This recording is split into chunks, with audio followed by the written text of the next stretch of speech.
So I'd encourage you guys all to, if you have a question, jump off and ask it in the moment. So please don't, you're not interrupting me at all. But if you, something that you don't understand, don't hesitate while we're on the slide, ask the question as we go through. So objectives that we want to go today are just basics of cable rail. Identify features and benefits of the 3 different cable kits that we offer for existing posts. So that's what we're going to go over today. So we're working on cable kits that go into existing wood posts. We want to understand the basic steps involved in installing RailFX cable rail, because that makes sense on how to do, customers do the takeoff and understanding how it installs. And then we'll briefly touch on some of our competition that's out there so everybody understands, how we sell this product, how we go out and talk about it in front of dealers. Why is ours different, better, more unique than some of our competitors that are out there? All right. So first of all, why cable? What's driving the cable rail demand? Basically, for customers that are looking to have a clear view of their yard or the beach or the ocean or a mountainside, cable from 5 feet away pretty much disappears into the background. You just don't see it. It is a stainless steel product, so it is virtually maintenance free, very strong, and suitable for cable rail infill.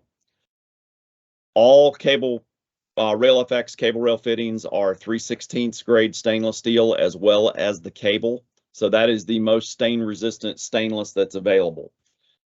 Somebody comes up to you and says, will it rust? Well, sure, everything will rust. There's nothing that is rust proof. If you guys have a stainless steel sink, if you leave something that is ferrous metal down in the bottom, you'll get tea staining. In a high salt environment, there is maintenance that needs to be done on this. It needs to have a cleaner applied every once in a while, very similar to anybody that would own a boat on any body of salt water. Salt gets on stainless steel, it leaves a stain, and it has to be cleaned off. If they're not near the coast, you don't have to clean it as much, but there is some maintenance to it. But 3/16 is the highest grade of stainless steel that is available. All the kits that we sell, the 102, 224, and Flex that we're going to talk about today, are all 1/8 diameter cable. We can do thicker versions of that, so we can do 3/16, we can do 1/4. Those are special order from us, but everything that we're going to talk about today is a 1/8 thick cable.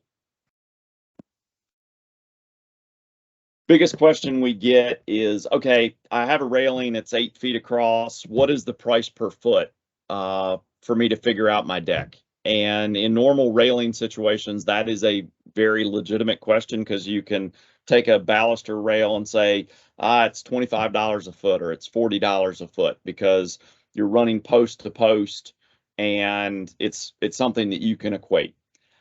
Cable rail doesn't work like that. Cable, we want to make the runs as long as we possibly can, so we tend to pass cable through intermediate posts and then have fittings at the end where it connects. So the longer you can make the run, the lower the cost is per foot.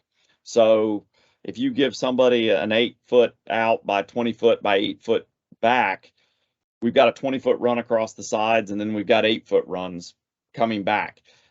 It's not all the same price per foot on that. We have to price the whole job. This slide gives you an example of a 5-foot section is the most expensive that you're going to do. And the reason being is, on a 5-foot section, for a 36-inch rail height, you're going to have 10 cable kits to do that. And we'll talk more about why it's 10 kits in a little while. But each kit is 5 feet long, and they're $25 a piece. That's just round numbers. So we're at $250, so we're at $50 a lineal foot. If we do a 10-foot section with 10 kits, the kits don't double in price. They just go up $5, because the cable is the cheap part, or the inexpensive part. We go to $300. Now we're at $30 a foot. We do a 30-foot kit, we jump up to $40, but now we're at $13.30.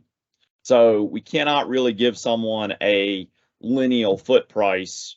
It has to be quoted by the job, and it's always job dependent. Any questions on that? Well, then it begs the question, well, how long can I run the cables? On an existing post deck, you're pretty much having to stop and start at corners. Okay, so on this deck, everywhere there's a 90-degree turn, you're going to stop and start. So these are going to be termination points. They're going to be able to run all the way across this face with one because they can go through this post on the center. And then they're going to start again here and come back. And then on this section, they're going to come back. So the cable kits, as we do it in the 102 and the 224, are sold in 5-foot increments. So a kit is going to contain everything they need to do a run of cable. A run of cable is this section here. Then they're going to do it times 10. And a kit is going to be from 5 foot, 10 foot, 15 foot, 20 foot, 25 foot on up to, we do up to 70-foot kits. You guys don't stock every increment of that. I think we go 5 feet up to 25, and then we start jumping from 10-foot increments at that point. But again, most times we're not going to have a 70-foot straight run of cable. It's very rare. Most of the time they're going to have, 10 to 15 foot 10 to 15 foot lengths is the max that they're going to get. So the answer on how long I can run the cables is it depends. But you'll notice on this application here in a wood post, you cannot pull that cable. There's no way to turn it on the inside of a post. So we can't do single corner posts with this application. All right. So again, how long can I run the cables? We're going to start the cable here in this post, and we're going to run it along. It's going to go through an intermediate brace. It's going to go through an intermediate support rail, and then it's going to come through. What we have a hard time explaining to customers is they have to have a top rail when they use cable, and they still have to support their top rail in that application. So here you see a support post supporting the top rail, and then the cable passes right through it. You see an intermediate brace here that we provide. We've several different intermediate braces that we offer. That intermediate brace is not there to support the handrail. It's only there to support the cable, and we'll explain that in a minute. So in these posts, we have what are called protector sleeves, which is just a little stainless steel grommet that's like a tube and that's flared on one end. They can be used in these posts, but they're not required for an intermediate post where the cable goes straight through. They are required at the top of the stair. So if you bring this cable over and then bend it down to come down the stair, you would need those post protectors in a post where you change direction. So on this deck, we have 2 places where it changes direction. We have one on the stair where it bends the angle to come down. And then we also have a post that's been set at a 45-degree angle, and they have actually drilled that to pass that cable through it. And you would need post protectors on either side of that where the cable bends the angle. But we'll talk about post protectors a little bit later as well. All right, cable spacing and number of cables. So most residential decks, the level rail is set at 36 inches, okay? And that's the height of the handrail from the floor. And what we do is the code says you can't have a space more than 4 inches where you pass a 4-inch sphere through. With cable, because it bends a little bit and it has flexibility to it, kind of like a bowstring, we actually put the cable at 3 1/8 on center. And so we're closing down that 4-inch sphere so we can tighten the cable and make sure it doesn't open up to greater than 4 inches. So on a 36-inch level height rail, we're going to have 10 cables spaced at 3 1/8 inches. So there's 10 cable kits for a 36-inch rail height. If they're doing 42-inch rail height, we have 12 cables. On a stair, they normally set the rail height at 34 inches, so we run 9 cables going down the stairs. Now, on a wood deck system, I'll normally go ahead and figure 10 cables for the stair because I'm not sure if they're going to do 34 or 36 inches. They may keep it at 36 inches and run the handrail over the top and then at the top of their stair, they don't have an offset where it makes that rise to finish out the extra 2 inches. So my rule of thumb is on a stair for a wood application, I'm going to have 10 cables on the stairs, 10 cables on the level as a standard. Now, max spacing between posts. We need a support brace or a support for the cable every 4 feet with wood systems. So in this application here, we have posts that are 8 feet apart. They're going to have a support brace, a metal support brace in between at 4 feet.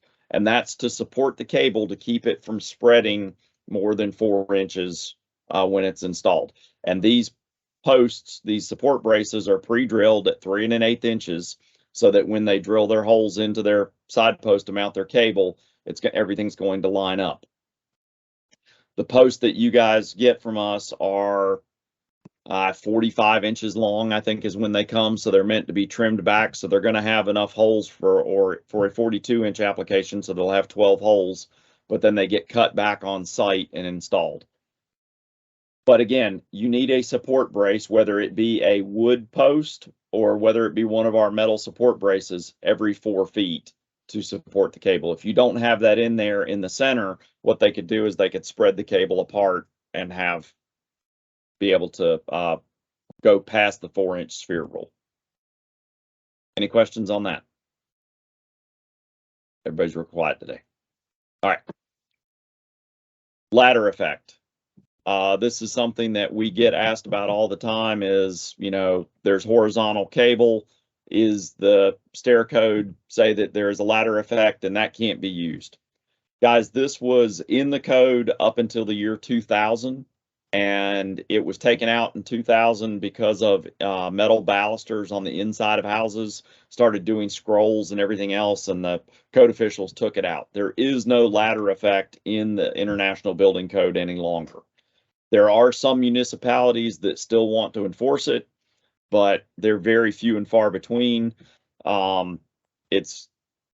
This is just not an issue anymore. We have all documentation about this if somebody needs it, but there is nothing in the code that prevents cable rail from being used. We do have an anti-climb system that we offer. It has 2 clips and a battery, and you hook it up with the cable and the kids only touch it 1 time, but that's something extra if somebody wants to use it. All right, RailFX cable kits. So now we're going to go over the 3 different offerings that we have. All right, so 3 different cable kits that we offer. We offer the 102 kit, we offer the 224, and then we offer the Flex series. The 102 and the 224 are outside the post to outside the post mounted fittings, meaning their compression, they get pulled towards the center. The Flex series is a lag system that lags into the post, and we're going to go over each one of these individually. But you can see in the photographs here, when we say a kit, everything comes in the bag for 1 strand of cable. So you have a pull lock fitting, you have a tensioning threaded rod, you have the washers, the nuts, the caps, and then the cable itself in 5-foot increments of length. So 5, 10, 15, 20. Same with the 224 kit. Both of these kits do the same thing. The 102 is a little less expensive. The 224 is one that we use in our aluminum systems, but it can also be used in wood. And then the Flex system is a lag system that we're going to go over last. All right. Just some displays that we have available. Hopefully you guys have seen these, and we'll get more of these as we go along. But we offer our aluminum system with our 224 kit, and then we have a Flex and 102 display that displays in wood that shows a customer how the fittings are going to work inside of a wood post. All right, 102 kits. So this is our least expensive option that we offer, and the reason it's the least expensive is it has the least amount of stainless steel parts in it. So we have our 1/8 stainless steel cable. We have a threaded stud that is permanently mounted in the factory onto the cable. Then at the other end of the cable, there's a loose end, which is then going to go into a pull lock. Cable's going to feed through this end, and it's going to get cut off on the job site. Tensioner is a brass nut that goes on the side here, and we'll show how that works in a minute. But everything comes in the bag for one section of cable. Very similar to Feeney, which is a competitor of ours. There are just a few differences, and we'll go over that. But we are should be a little bit less than Feeney with this. And we also include everything in the bag where Feeney does not. Feeney does not include the end caps in their packaging. So if you take a Feeney bag and ours, they're very similar, except they don't include the caps on either end. So they don't have to buy anything extra when they buy ours, and we're still a little bit less expensive. Again, stocked in 5 through 70 foot lengths. Very simple to install and tension, but note on here, not to be designed to used with sleeved posts. And we'll circle back around to that in a later slide, but there's a reason why, because we're compressing from the outside. And this is what the kit kind of looks like. If you can imagine a post being here and here, that's going to be completely concealed inside the post. And this is going to be completely concealed inside the post on this end. So I'm going to go back. When you look Josh, at the, yes. So just, I don't know, I might be skipping ahead here, but for that 102 kit where we're going to be basically going through the post, how are we doing with corners there? Okay, so that's a good question. So in a corner, you have to offset. In a corner, you have to offset the cables. Okay, so this is a double post setup. Okay, we never see this. I mean, out west they do this. On the East Coast we don't. So if there is a single post here in the corner, they have to offset those cables by a 1/2 inch in order for that cable to pass in the corners. Does that make sense? Yeah. Yep. Thank you. Yeah. There's just no way around it, and that's where the flex system comes in, which we'll get to. But with the 102, if they have a single corner post, when they cross drill into this, they have to offset it by a 1/2 inch so that the cables can pass in the corner. So, very perfect question. If you look at our sample here, you'll see you don't see the fittings inside. They're mounted on the outside where the caps are on the ends, but on the inside you just see cable passing through. Okay, so that's the other part about what makes our fitting just a little bit different than Feeney's. So you'll see this threaded stud is just under 3 inches long. I think it's 2 7/8 inches long. Feeney's stud on theirs is around 7 inches long. And so it hangs out beyond a 4x4 by about 3 inches on the end. And so what happens there is that has an opportunity to get bent, and you can see it on every one of them.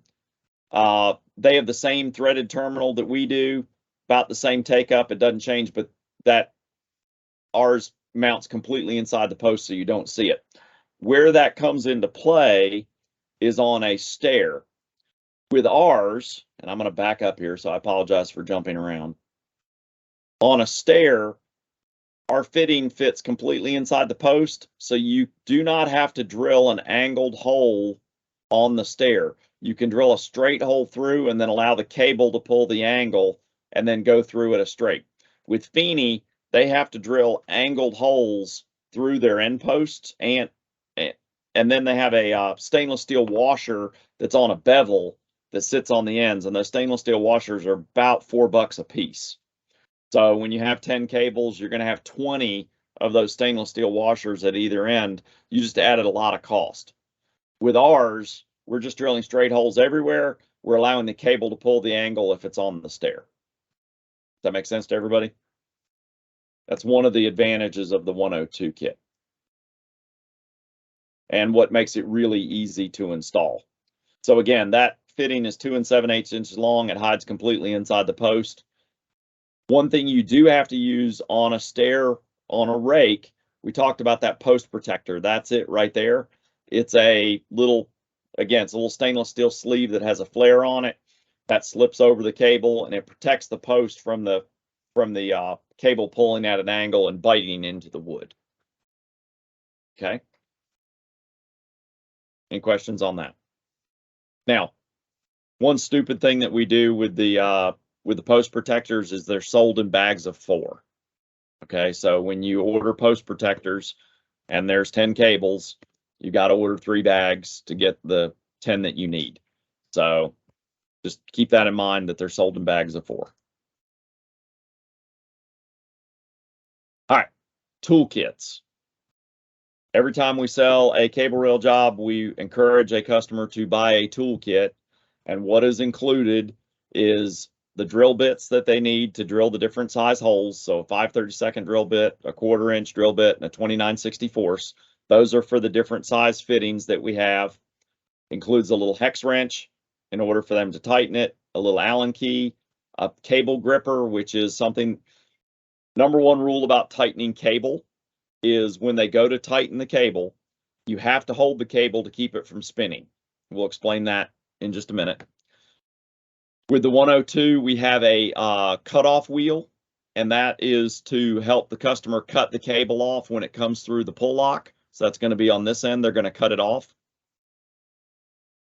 There's a mandrel that goes in their drill to allow them to do that. And then there's this little key, which we call a cheater key, which is allows you to release the cable from the pull lock. So let me show you what a pull lock looks like. This is the pull lock here, and the cable goes through it and it grabs onto it kind of like a shark bite, or if you guys remember, if you're old enough, Chinese finger pulls, which where you stick your finger into it and you try to pull back and it grabs onto it. That's exactly what this does to the cable. There's little jaws in here that bite onto the cable, and the cable only goes one way through it. But we can then insert that cable key, that PL key, into this, and there's a set of springs in there which we can release, and it opens the jaws of the fitting up and allows you to pull the cable back through. So if you haven't put any tension on the cable, tightened it all the way down, we can actually use that key to take that fitting off if there's something we need to change. So that comes in the toolkit that they get. Then they also get these little wrenches that they need to tighten the fitting up, which you're going to see in the next little presentation. Yeah. There we go.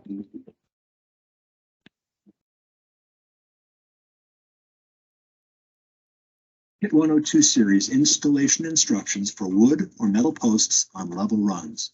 Install tensioning terminal. Install the threaded stud end first. Feed the cable and stud through the end post. Slide the stainless steel washer, smaller for metal post, larger for wood post, onto the threaded stud and start the brass lock nut onto the threads as far as possible by hand. Install swedgeless terminal. Slip the appropriate washer over the body of the pull lock fitting. Rotate the pull lock fitting clockwise as you push it onto the cable. Push the pull lock fitting along the cable and firmly into the hole in your post. While you're holding the pull lock fitting against the end post, pull the bare end of the cable to remove as much slack in the cable as possible. Cut the cable flush with the hole in the back of the fitting using a cutoff wheel. Press the cap onto the lip of the pull lock fitting. Tension cables. Return to the threaded stud end post. Insert an 1/8 inch hex wrench into broached opening on the tip of the stud. Tighten the lock nut with a 7/16 inch wrench while holding the hex wrench to prevent the stud from turning. Tension all cables to desired amount in sequence, beginning with the center and moving up and down toward the bottom and top. If you have purchased the optional nut cap, press the cap over the lock nut. All right, 2 things in that video that are, let's say, incorrect. One of them is the nut cap is actually now included in the packaging, so they do not have to purchase the optional nut cap. The other thing that we see in that video is them tightening the cable using an Allen key.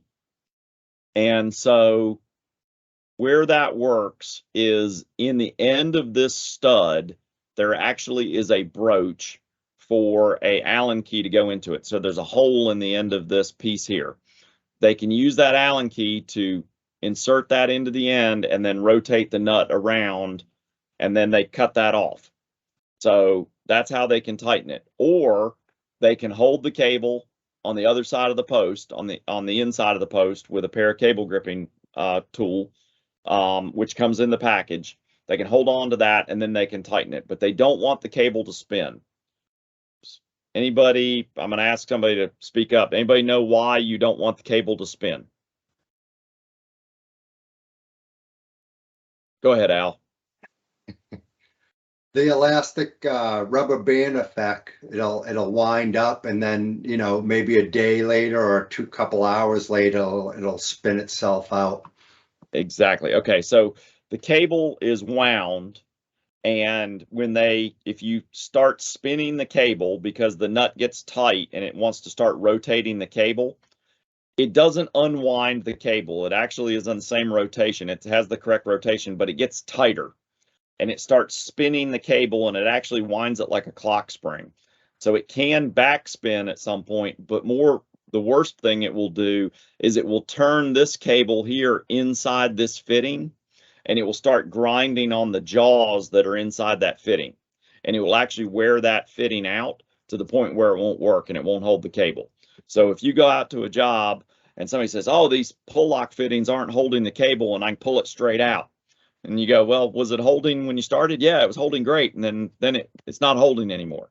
Well, they spun the cable when they were tightening it. So they were able to tighten it a fair amount, but what they did was they spun it so much that it ate the teeth off the jaws, and now the cable is just able to pull right out. So they basically destroyed this fitting at that point, which then we normally end up having to replace at that point.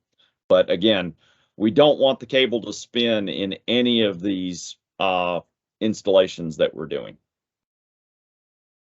All right.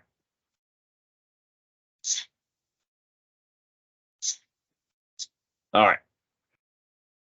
So I talked a little bit about Feeney as our competition. So again, this is our most cost-effective brand that we offer.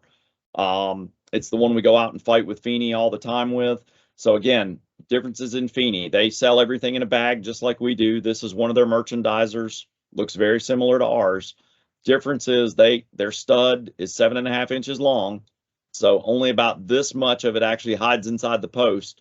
The threaded rod hangs out. They have a pull lock fitting just like ours. They have a nut cap just like ours. But you'll see here, this is everything that's included in their package. These little packages, these little caps right here are not included.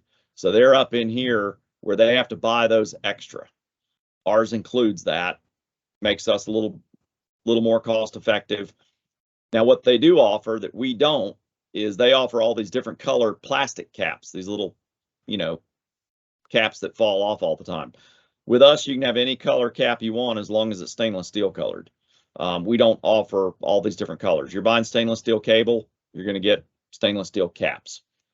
So again, with theirs, they cannot drill on a stair application. They cannot go straight through the post. They have to go at an angle, and they have to buy these little expensive washers that are up here that are cut at an angle. So that's one of the big differences in installation.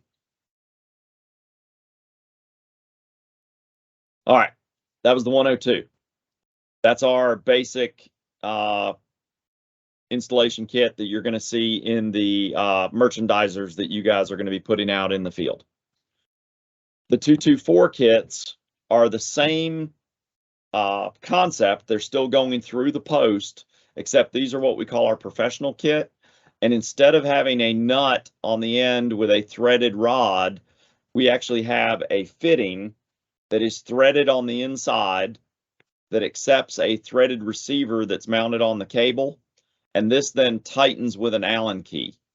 You have the same pull lock fitting on the other end that we did with the 102, but it has a little different cap that goes on it, but same concept. The big difference is this receiver, but again, these are going to mount on the outside and they're going to be completely concealed with inside the post. Again, this is a kit system, 5 through 70 foot kits. Everything's in the kit that you see here to do one length of cable. Very easy to install. The difference with this, and the reason we still sell some of this with wood posts, is it's much easier to tighten and tension. This tightens with an Allen key going into the end. So you can see it's broached on the end here. They're going to stick an Allen key in there. They're going to be able to turn it, and they hold the cable on the inside of the post. You're going to see in a little video here. But again, this is the system that we use in our aluminum systems solely. We don't use the 102 in our aluminum systems. This is what we use in our full aluminum systems. But again, this can be used in wood as well. All right, so this is a little video that will show how that works. So here he's holding the cable, and then they're going to put an Allen key in the end, and they're going to tighten it. That keeps the cable from spinning. So this little tool right here is the cable gripper. They're going to use a set of pliers to grab onto it and then turn with an Allen key. Perfect for that application. So I didn't want to spend a whole lot of time on 102. It's the kit that we use for that. Guys, this is just a picture of what the packaging kind of looks like for the 102 and the 224. Gives them some basic instructions, includes the instructions inside the package. So they're going to get 10 sets of instructions when they do a run of, a section of cable for 36-inch rail height. They can't say that they didn't get instructions other than they can't read. I know that they're getting ready to put a QR code on these so that guys can scan it and watch those videos that we have, trying to help them with the installation. But this is what the kits look like, the bag on the outside. Any questions on that? Assume everybody's good. All right. Now, before we talk about the flex fittings, I mentioned that using the 102 and the 224, which are an outside the post to outside the post mount, we don't recommend those being used on posts that have a sleeve on them. They're really designed for a wood post that is exposed. So I know here in the Carolinas, we see this sometimes, but I think you guys see it a lot more up in your market, where they wrap a post with PVC or they have a sleeve that drops over it. This system is really not designed because it is pulling through that post. The tension is pulling across that post. And if you have a piece of PVC on the outside, or if it's a post that's not, or a sleeve that's not tight to the post, it's going to pucker. It's going to indent into that post. So the outside the post mounts are really not designed for that. What is designed for it is the lag systems that we offer, which have a threaded stud that drills through and that can mount into the wood. Now, before we get into the flex, and I'll show you all the measurements, these fittings are designed, the lag fittings, the flex fittings are designed with a 1.5 inch long lag screw. So we need to have at least 1 inch going into the wood or whatever that substrate is on the inside of a sleeved post in order for it to work. So that leaves us 1/2 inch of thickness that we can go through with the standard flex fitting.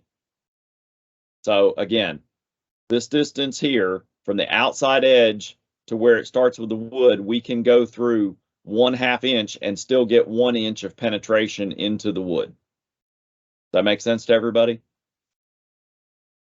If it's greater than 1/2 inch, so if that sleeve is not tight to the post, whether it's a 4x4 or a 6x6 or an 8x8, whatever it is, if there is great, or the material thickness is greater than 1/2 inch, even though it's tight, we need to discuss using a longer fitting, which I'll show you that in a minute. But 1/2 inch thick material, we're good up to that thing, as long as it's tight to the post. If it's greater than 1/2 inch thickness or it's not up tight to the post, we need to go with a longer flex fitting. Any questions on that? Josh, could you go back one slide? I just want to point out one thing to the guys. Yes. So Todd, if you look at that picture on the left-hand side, that's something that you can use in a wood application where you have the 224 running on that main, VIP run you know, to call it something. Then you can use the flex on those side runs to make that happen. And if you look at both the right and the left picture, it shows that the lag isn't going to go into that 224 fitting, and the same if you use two flex fittings, they're not going to hit in the middle. So I just wanted to point out that any situation, there's usually a solution to it. So exactly. That's it, no, that's perfect. So Todd, going back to your question about offsetting, with the flex fittings, you don't have to do the offset. And even if you use the 102 or the 224, you can use a flex fitting in conjunction with it and do that single corner. So, you know, you can kind of merge the two different systems together in order to make it work. Yeah, because most of the times with wood post decks, you guys usually get it when the posts are in, so that they don't even usually have the option to put the double post in. So exactly. Yep. All right, so that's the like post sleeve explanation of why we really can't. It's difficult to use the 102 and the 224. I've seen it done. I've seen guys use a product like Miratech, or sometimes they'll use Hardy. I've seen guys use the 102 and the 224 with the large washer on the outside, because that material is then tight to the post. It can be done. It's just we don't recommend it because it can crush that material and cause it to indent. And so we just, you know, we try to push people towards the flex in that application because it works better. Now, Josh or Al, do you guys have an idea what kind of the split is as far as what's going out the door of like the 102 kits versus the flex? flex is our most popular selling item. So, and then 102 would definitely be second. So, I mean, there's more flex being sold than there is 102. And I think that is because the push lock system that's in the flex, and I'll show you that in a second, it's much easier for people to understand, and they don't have to drill all the way through the end post. They're just drilling a pilot hole and inserting the fitting. So there is more flex sold. Right. I figured as much. I was just trying to get a gauge on it. I mean, as I see it, and you can tell me if I'm wrong, the flex is a little bit more versatile, yes, but it doesn't look as nice, kind of, objectively. You see the fittings. Exactly. Right. But it is, despite that, it is still more expensive. I understand depending on the layout, but it is more expensive on a whole. Absolutely it is. Yes, because there's more stainless steel in it. There's a lot more stainless steel. So, okay. All right. So everybody understands that. Again, you know, Al made a good point. These fittings being 1.5 inches long going into the wood on a 4x4, they're not going to meet in the center, so they can be on the same plane. All right. So flex fittings. This is an example of a flex fittings being installed, and this is actually our aluminum rail on a job that we had done over in Raleigh a couple years ago. But again, you see the flex tensioners here, and the way flex is sold, there's 6 SKUs for flex. There's 4 fittings, and then there's 2 lengths of cable. So you have a level tensioner, a level non-tensioner, you have a level or a stair tensioner and a stair non-tensioner, and I'm going to show you these in a minute. And then you have a 100-foot and a 500-foot spool of cable. So each one of these fittings has a shark bite on the inside of it, that little Chinese finger pole where the cable goes into it and it bites onto it. And then you have a tensioning end and a non-tensioning end. So it's very versatile. It's easy for a customer to understand. But again, when we're selling this, if they're doing a section of cable 36 inches high, they're going to put these fittings at 3 1/8 inches. So they meet their 4-inch sphere rule. So there's going to be 10 of them for a 36-inch rail height. There's going to be 12 of them if they're doing a 42-inch rail height. And then obviously if they have different rail heights in between, they're going to add for every section that they have. All right. So, but again, the flex fittings are perfect for a wood application like this, and they're also good for a wrapped application as well, where the through the post fitting would not be. All right. These are the 4 fittings that I was talking about. So this is a level tensioner. This is threaded on the inside, and this then screws down and pulls the cable across and tightens it. This is a non-tensioner for the level. Cable just inserts in here and it bites onto it, and this is inserted into the wood application, and that just holds the cable tight at one end and tensions from the other. This is a stair tensioner, has a clevis pin on it, so it allows it to articulate up and down. And then this is the stair non-tensioner that would go at the bottom or the top of the stair, depending on which the orientation is. So on a run of cable, you cannot use 2 non-tensioners. You could hook up the cable, but there's no way to tighten it. You have to have at least 1 tensioner with a non-tensioner in order to tighten it. With this, we can run up to about 40 feet with a single tensioner in a straight line with this. If somebody has a longer run, say if they have a 30 or 40 or 50 foot run, say 50 foot run, we can actually put tensioners at both ends and have it pull from both directions. If they have a post that's mounted at a 45-degree angle and they have to make a turn and they don't want to run their cable through it and make the bend, we can actually use one of these on the level to make a 45-degree turn as well. Okay, so these fittings are sold in 1 packs and they're sold in 10 packs. That's the way you guys inventory them. So if they're doing an application like this where they have 10, they can order 1 10-pack. Same price. There's no savings to ordering a 1-pack over a 10-pack. They're both the same price, but it makes it easier for your guys to pull it and for them to receive it on their end. So again, designed for a 4x4, and the material needs to be less than a 1/2 inch thick if they do a sleeve on it, because we need at least 1 inch of that thread to go into the post. Cable rail.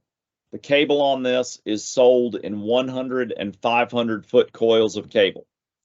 So as we figure out a run of cable, let's go back to this. If this is 10 feet long, there's 10 things of cable. They're going to use 100 feet of cable in order to make that run. So they're going to buy 1 spool of cable. If they've got a 12-foot run, 120 feet total, they're going to buy 2, and they're going to have some leftover cable at that point. But that's why we sell the 100 and the 500 foot in conjunction. So this is the internal drawing of what that tensioner looks like. Remember, I told you it was threaded on the inside, so there's threads here. These are the reverse threads.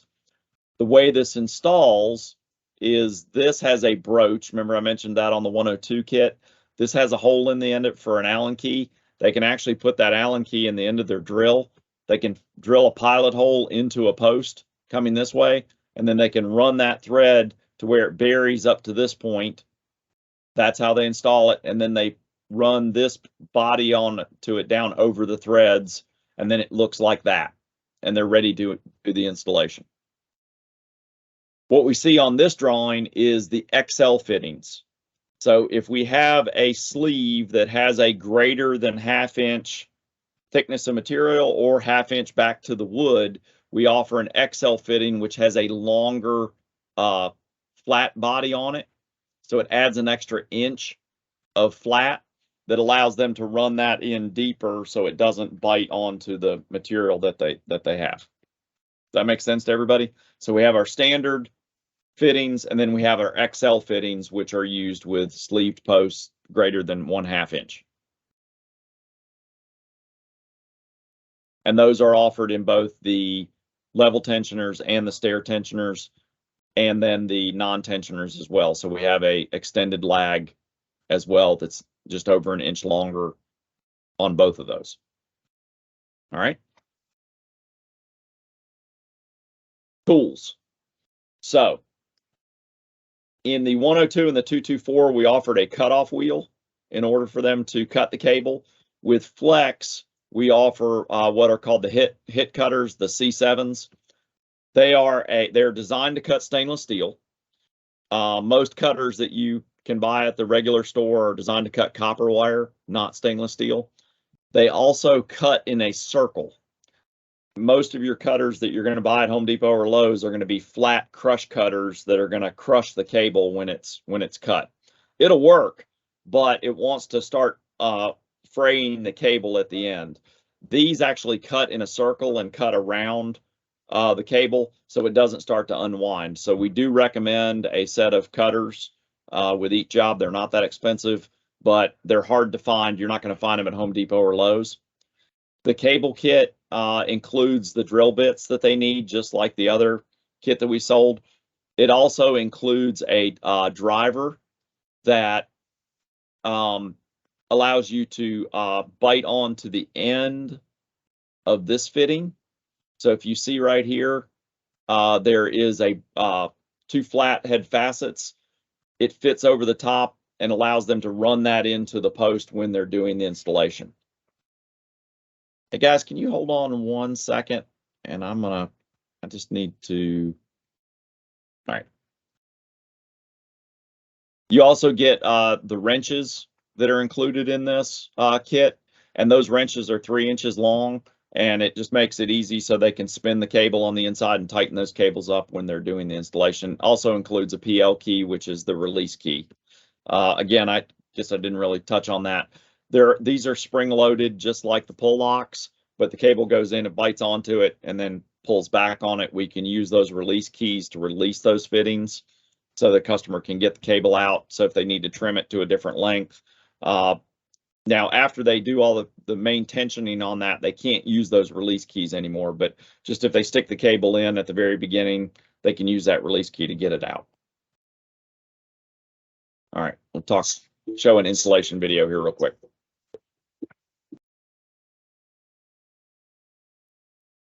RailFX installation instruction for the push lock fittings for wood posts.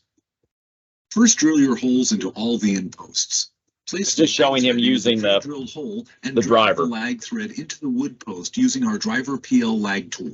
Stop turning when the shoulder of the fitting between the lag thread and the body makes contact with the wood post. Then at the other end, place the lag thread into the pre-drilled hole and drive the lag thread into the wood post. Using a T-shaped Allen wrench can make this project much easier. They can also use a drill. Stop turning when the lag threads on the to run that in. fully within the wood post. Assemble the female threaded rotation portion of the fitting onto the male thread, only so far as to cover the male thread and no more. Push the cable into the fitting as far as it will go, approximately 1 1/16 inch. Twist the cable clockwise as you push into the fitting. You will feel it slide through the jaws inside the fitting. Full insertion of the cable is critical to fitting performance under tension. Feed the bare end of the cable through any intermediate posts and mark the cable using the score mark on the tensioner as a guide and cut the cable. If after cutting the cable it is slightly frayed, just twist it back together. Back off the tensioner just a bit, and as you did before, push the cable into the fitting as far as it will go. Twist the cable clockwise, or as shown, turn the fitting counterclockwise while pushing the cable into the fitting. After successfully attaching the cable, tension by holding the tensioner body nearest the cable with a 3/8 inch wrench. Do not let this section rotate while the cable is inserted. Now rotate the female threaded section of the fitting into the threads. Tension all cables in sequence, beginning with the center cable, moving up and down toward the top and bottom. As you tension each cable, give it a sharp pull downward mid-span to help set the wedges.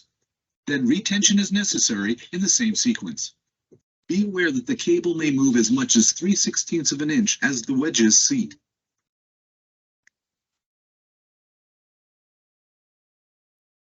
Okay, are there any questions on that?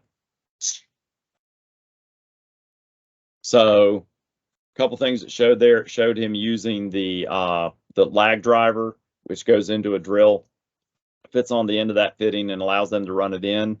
Then it also showed on the tensioning side where he separated the fitting into 2 pieces and he used a T-wrench to drive that fitting in. Most times what we've seen is a guy will take an Allen key, he'll cut it off and put it into the chuck on his drill, and he can drive those in on that end. There are some tricks to doing this installation, but again, I mean, all the instructions are there. We've got videos on how to install it, and then Al and I can work with you if you've got a customer that has more questions. But Todd, back to your question about, what's more popular. This is a fairly intuitive system in the sense that, they know they have tensioning fittings and non-tensioning fittings, and they figure out the amount of cable that goes in between. So it's fairly straightforward for them to do the installation. Our biggest competitor out there with it. Somebody have a question? No, I was just going to agree with you. I mean, this is the first horizontal system I've had any involvement with. I was always kind of thought it was intimidating with a zillion pieces. This is, I mean, it's a tensioner, non-tensioner, and cable, spare tensioner, non-tensioner, cable. I mean, fairly straightforward. Fairly straightforward, exactly. That's why it's one of the easier ones to sell. But there's price to it because of the way it works. And I mean, we're one of the higher price systems out there. So we don't run away from that. It's just, there's difference between a Yugo and a Cadillac as far as the quality of the product. So let's talk about some of the competition that we see out there. Atlantis, their brand is called RailEasy. This is probably the one we see the most of. I'm sure you guys have run into it. This is what their merchandiser look like. Again, they have spools of cable just like ours. They have fittings, tensioning end, non-tensioning end. Then they have the tools. If you'll notice, the cable cutter's the same as ours. They also sell a template. We don't need a template with ours, but we can explain why. Biggest difference is they use a 5/32 cable where we use a 1/8. So if a customer asks you, hey, can I use your cable in an Atlantis system and vice versa? No, you can't. They're not designed to work together. The Atlantis system comes from the marine hardware side, and this is what their fittings look like. They have a circular escutcheon on one end that takes 3 stainless steel screws to hold it to the post. They also have lots of pieces parts. So if you take apart one of their fittings, you'll see all these different little nuts and bolts and pieces. This is a manual swedge that goes on the cable. So when they get it, ours, you just insert the cable and it grabs onto it. With theirs, you have to insert the cable into it, and you have to grab onto this piece here and this piece here with 2 wrenches, and you have to manually tighten it and really crank down on it to get it to hold the cable. Then you have to drill 3 holes into the post for each fitting. So you're at 30 holes on each post. So 60 holes to do 1 section of cable. And then you have to drive these stainless steel screws into it. And you can see here, this is on a circular post, but you can see it's really clunky when it gets installed versus ours, which is really clean because it has 1 hole that goes in with the lag screw that goes into the post. So, and then you don't have to do any of that swedging of the cable manually. Ours, just you put the cable in, it grabs onto it. So we're a little bit more expensive, but we're a lot easier to install than Atlantis. And then when you go to tighten the cable, again, you're using 2 wrenches on ours. 1 holds the end, and then the fitting spins, and that's keeping the cable from spinning. But you're spinning that cable and it's tightening it down. I dare any of you, if you have a customer that has an Atlantis display, go up and see if the cable's tight. I'll guarantee you, everyone that you'll go up to, the cable's sagging and it's loose. With ours, once you install it, it doesn't come loose. It stays tight. So it's just something you'll see out there. Please look out for Atlantis, displays on people's yards, and you'll notice the cable isn't very tight. Any questions on this? We see a lot of Atlantis out there. It is a very inexpensive system, but again, you're comparing something that, ours is very easy to install. It looks a lot cleaner, but we are more expensive in that sense. Guys, That's right at about an hour for us of going over the different cable kits. So we covered the 3 different kits, the 102, the 224, and the Flex.